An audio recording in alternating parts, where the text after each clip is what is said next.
Monzi will be the primary two heroes to really funnel in that tempo that you really need to allow your team to play a successful early game. On the side of Nova Esports, they drafted a very strong jungle and farm that needs that resource, that needs those two items to get it going. Exactly that, right? So Ogren going up against the Agudo here is going to be an interesting matchup for both of these two teams, but Loops, obviously, going to Kasagi's scrim details. They've definitely had a few wins up onto the board here, but it all matters on this stage because this is where all the consequences or rewards are given to these teams. Yeah, everything on the line, right? Game one, just set the tone, get it in.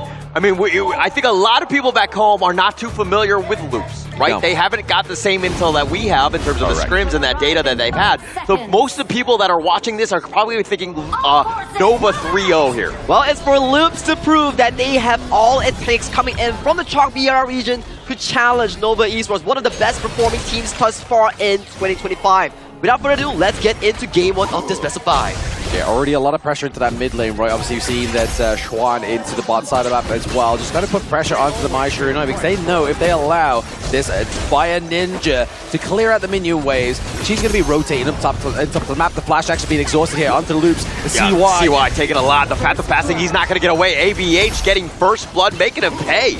Oh, very interesting already. Loops coming through with the first blood. What is this about, Hauler? Yeah, just out of position on, but the Cannon Blast is going to connect as well, and now Xuan has to make the heroic save, does get it, and they make one to pay. One does go down, so he's able to get the kill, but now is able to be faulted at the kill there as well. Nova and Loops currently 1-1 in this one, but already very interesting approach this game number one. A lot of interaction into this mid lane. Being aggressive, this is what you want to do. Don't play scared, and Loops doing a good job of being even stealing some of those boards, committing the smite just for that one, but you're saying, hey, I'm going to contest everything. I want to be in your face.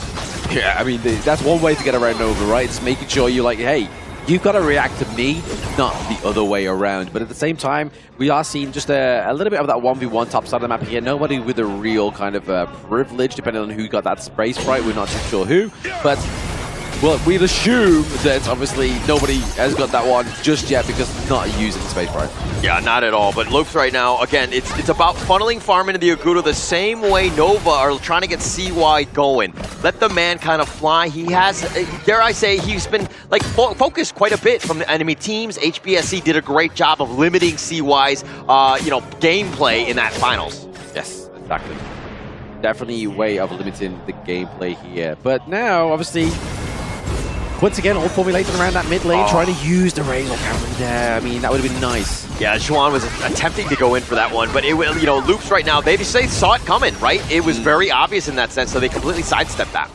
It's a good way to get out of that one, right? I mean, it's a pretty long line, but to sidestep that one and obviously live is a good tail here for the side of Loops Esports. Actually not faltering in terms of gold either as well, right? Like, it seems very 50-50, and CY on the Augur not having the fastest kind of clear in terms of the farm. Yeah, and I don't want to be like, oh my god, Loops, look at how amazing they're playing. But, I mean, this is not even 3 minutes, but the fact that they're keeping on pace, great. This is where you want to be, and that just kind of being a little equal. Nothing is like getting out of hand, so to speak. Yeah, I feel like the change of gameplay seems to be sort of like situated around Wendy's pick, right? Obviously, Gao here, we don't normally see him in competitive, so really maybe just having CY there into the mid lane is just going to be like, we know that one can have a bit of a field day onto the likes of the Gao. Yeah, if he's able to kind of get that going, right? I think that he's going to catch people off guard with some of that damage and his speed, right? This mage here could be a bit of an issue, but one, waiting in the wings, throwing out some Kachusins, but he'll just help farm with ABH, but one, not really hitting the outside lanes as of now.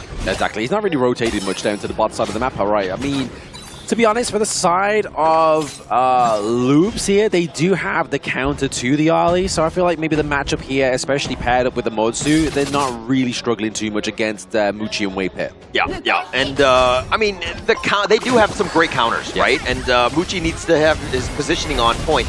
Make sure he doesn't get caught out. In the same way, CY just needs to farm. He needs to be that front liner, but he doesn't want to be super aggressive as he gets pushed back here. Wendy has now joined. Mano fries her over that wall. He's going to be fine. Waypit is looking to join as well, but Furball doing some action. Wendy actually has to flash.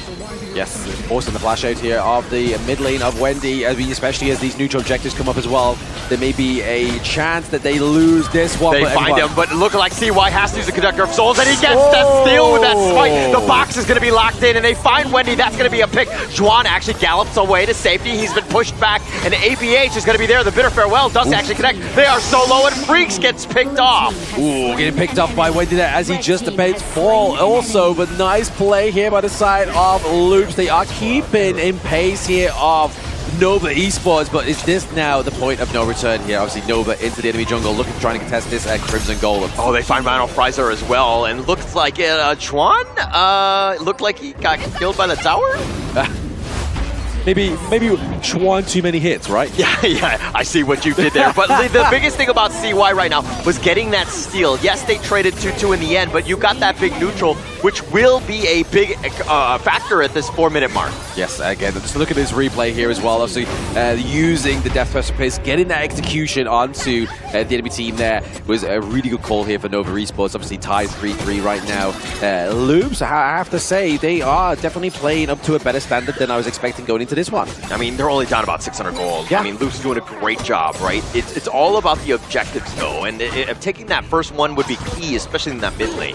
Oh, absolutely. I think whichever kind of like mid T1 falls early between these two teams really kind of just dictates the rest of the game, right? Obviously, side lanes, yes, it's a great pressure to be beheld here, but if you trade like a T1 down bot side for a T1 into the mid, it's not the greatest to trade, but they are going to be traded equally here within these side lanes. Yeah, but look at what they're doing. They've taken the bottom T1. That was the first one of the game. A little bit slightly faster, and yes, Nova's kind of equalized in that sense, but this is something you have to be worried about. The Agudo is a serious issue in terms of siege, and CY on the side, he's going to actually tether up, and it looks like he's going to kind of just skirt around using his mobility more than anything else. Yeah, using that Gorge mobilization paired with a Cannon Blast can be quite impressive there, but at the same time, Nova's able to get the takedown of the T2 on top side of the map here, whereas Loops are hoping that the minions are going to do the same thing.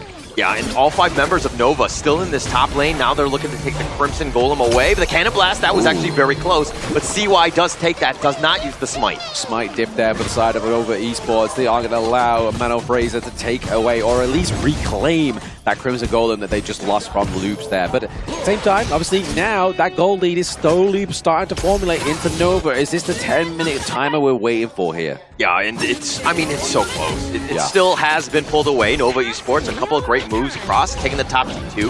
Pretty huge at this stage, but again, Nova Esports, though, look at how they're still coordinating. They're still a well-oiled machine, understanding how to get back, or how to further this lead. Yeah, I mean, they're definitely going to try and, like, the way they're going to further this one is by the successful team fight, right? Obviously, just trying to clear out the minion wave here. Yeah, they find Furball onto CY, the Ruin Jin pushing him back. He has to actually Blood Rage just to stay alive, but now he's looking to turn. The Conductor of Souls is not going to do too much on that sense, but he didn't really get much out of that one, but they did take the tower. Yeah, it was just a distraction, right? You saw their 3v4 into the middle of the map there, whilst Muchi was just like, you know what, guys, I'm going to get the macro play, get a little bit more gold going over to this Arlie. And as you can see here, Doomsday being built, looking for that Spark Forge dagger. Yeah, looking for those items. I mean, look at the fact that Chuan is in the top lane, solo pushing, split pushing. Loops has got everybody in this mid lane just trying to defend this tower, and it looks like how he's like whittling it. Nice little Cannon Blast that will slow things down. I did say, obviously, the first T1 to fall here really creates a pressure for the side of either team. CY getting bounced around. The Conductor of Souls is going to be used. They find Freaks in a bad spot. The Death Precipice is doing a decent amount of work. He wants to go in. Wendy decides to go for this one, but he's not able to get Freaks down. Wendy's getting a little low himself. He does get on back. ABH is going to be running as well. CY at about half life. He gets a soaring signal to the face. They're going to take the enemy jungle instead. Yeah, I don't think Nova was really anticipated a T2 takedown into the bot side of the map there as well, right? Like, that's really put the pressure on. That kind of really drove them away. Oh, nice little Razor Cavalry. The pushback. Mano Frizer flashing back to safety. He's trying to run, but he's going to get chased down. He gets cut down by Chuan. Again, Guan Yu, Chuan is so scary. Very scary, especially with Frigid Charge as well, right? Like, if you think you're going to get out of there just by flashing, you are a fool, especially when they finally start to build a Frigid Charge here for Chuan. But same time now, Loops are still behind by around about 2k gold, which could be a problem here for them as they get closer and closer to the Shadow Overlord and Tyrant. Yeah, they're looking to just take this one, and it essentially will be for free. Loops in the top lane. Nobody's really nearby to kind of contest. Taking that one down at the 9-minute mark at this point, but Nova Esports making some great moves. And CY with the 2-level advantage over ABH. Crazy. 2-level advantage is definitely where you want to be if you're playing an Organ, right? Looking at the itemization, he's going for the Ominous Premonition over anything else like the Isle of Phoenix or anything like that, because obviously if you look at Loops' draft, you've got the Charlotte, you've got the Mai, 2 dive heavy heroes. How do you want to get them and lock them into place? Slow down the movement speed with an item like the Ominous Premonition. Yeah, that would definitely help them out. And now the Razor Cavalry catching out 2. They find 1 in a bad spot. He's going to double dash away. Freaks is still fighting this one, but he's fighting 1 versus 4. The light step back. Fuji does get the safety, and Freaks will be picked off. The furball on, they find Wendy. He's a little bit low himself, but the Fox is not going to be used, just trying to protect Vento. And now Schwan is going to be there, but if anything, they push them back. Loops right now on the defensive. Push them back, but they got the minion waves into the side lanes, kind of just slowly forming around this one. But at the same time, because they put the pressure on here, drove them to that high ground territory here.